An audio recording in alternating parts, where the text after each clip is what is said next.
നല്ല സിനിമയാണ്. ഇപ്പം എല്ലാത്തരം സിനിമകളും നല്ലതാണെങ്കിൽ തിയേറ്ററിൽ തന്നെ വന്ന് പ്രേക്ഷകർ കാണുന്നു സ്വീകരിക്കുന്നുമുണ്ട്. അപ്പോൾ ആ രീതിയിൽ തിയേറ്ററിൽ തന്നെ വന്ന് കാണട്ടെ എന്ന് ആഗ്രഹിക്കുകയാണ്. ഞാനിപ്പോൾ സംസാരിച്ച ഒരു ചെറിയ ബെഡിൽ നിന്ന് വളരെ ബ്യൂട്ടിഫുള്ളായിട്ട് ഡെവലപ്പ് ചെയ്തിട്ടുള്ള ഒരു സിനിമയാണ്. എല്ലാവരും തിയേറ്ററിൽ വന്ന് കാണട്ടെ. രസമായിട്ട് ഞാൻ അങ്ങനെ ഒരാക്ട് എന്ന് പറയുന്നില്ല, എല്ലാവരും നന്നായിട്ട് തന്നെ അവരുടെ പാട്ടുകൾ പെർഫോം ചെയ്തിട്ടുണ്ട്. സീനിയർ ആർട്ടിസ്റ്റുകൾ നന്നായിട്ട് കോംപ്ലിമെന്റ് ചെയ്തിട്ടുണ്ട്. ഇവരുടെ പാട്ട് ബ്യൂട്ടിഫുള്ളായിട്ട് ചെയ്തിട്ടുണ്ട്. പിന്നെ തോന്നുന്നു രവീണ മറ്റേ വേറൊരു നായിക ഒരു കുട്ടിയുണ്ട്, പുതുമുഖമാണെന്ന് തോന്നുന്നു. അവരും അവരുടെ പാർട്സ് എല്ലാം നന്നായി ചെയ്തിട്ടുണ്ട്. നന്നായി വന്നിട്ടുണ്ട് സിനിമ. എല്ലാ പോർഷനും സിനിമാറ്റോഗ്രഫി ആണെങ്കിലും എഡിറ്റിംഗ് ആണെങ്കിലും സൗണ്ട് ആണെങ്കിലും എല്ലാം ഒരു നല്ല കോമ്പിനേഷനായിട്ട് വന്നിട്ടുണ്ട്.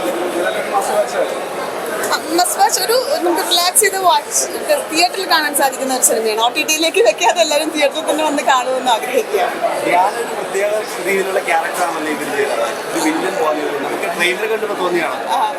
ധ്യാന ഒരു ഡിഫറെൻ്റ് ആയിട്ടുള്ള ക്യാരക്ടറാണ് ചെയ്തിട്ടുള്ളത്. പക്ഷേ എല്ലാ ക്യാരക്ടറും വളരെ ഈസി ആയിട്ട് കൈകാര്യം ചെയ്യാൻ സാധിക്കുന്ന പൊട്ടൻഷ്യൽ ആക്ടറാണല്ലോ അദ്ദേഹം. ആ പാട്ട് ബ്യൂട്ടിഫുൾ ആയിട്ട് ഞാൻ ചെയ്തിട്ടുണ്ട്.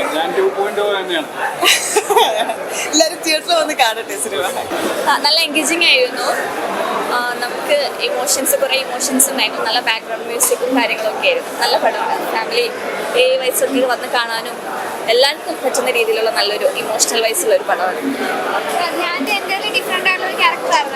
ഒരു നെഗറ്റീവ് നമ്മൾ പലതും കണ്ടിട്ടുണ്ട്. പക്ഷേ കുറച്ചും കൂടെ എനിക്ക് തോന്നിയത് ധ്യാൻ ശ്രീനിവാസിനെ യൂസ് ചെയ്ത അല്ലെങ്കിൽ അങ്ങനത്തെ ഒരു ഷെയ്ഡിൽ യൂസ് ചെയ്തൊരു പടമായിട്ട് ഫീൽ ചെയ്തു. ഒരു എക്സ്പെരിമെൻ്റ് ആയിട്ട് നമ്മൾ പലപ്പോഴും കാണുന്നതിന് ഒരു വ്യത്യസ്തമായിട്ടുള്ള റോളായിട്ട് ഫീൽ ചെയ്ത്.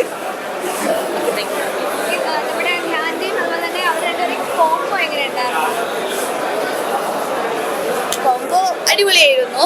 നമുക്ക് എവിടെ ഒരു കല്ലടി ഇപ്പോൾ ഫീൽ ചെയ്തിട്ടില്ല. നല്ലപോലെ ഒരു ഫ്ലോയിൽ പോകുന്നുണ്ടായിരുന്നു പടം. ലാഗോ കാര്യങ്ങളൊന്നും ഇല്ലായിരുന്നു. വളമൊന്നും പറയാനല്ല, നല്ല അടിപൊളി. പേര് പോലെ തന്നെ വളയാണ് മെയിൻ ക്യാരക്ടർ. ലുക്മാനായാലും ധ്യാനാണെങ്കിലും പിന്നെ വിജയരാഘവനെ ഒന്ന് എടുത്തു പറയണം. നല്ലൊരു ക്യാരക്ടറാണെങ്കിലും 3 പേരും കിട്ടിയുള്ളത്. ധ്യാൻ ശ്രീനിവാസൻ ഒരു സെക്കൻഡ് ഹീറോ ആണെങ്കിലും ഇപ്പോൾ അടുത്ത കാലത്തിൽ വന്നതിന് നല്ലൊരു ക്യാരക്ടറാണ് പുള്ളിക്ക് കിട്ടിയത്. പടം സൂപ്പർ, അടിപൊളി ഒരു ഫാമിലി മൂവി.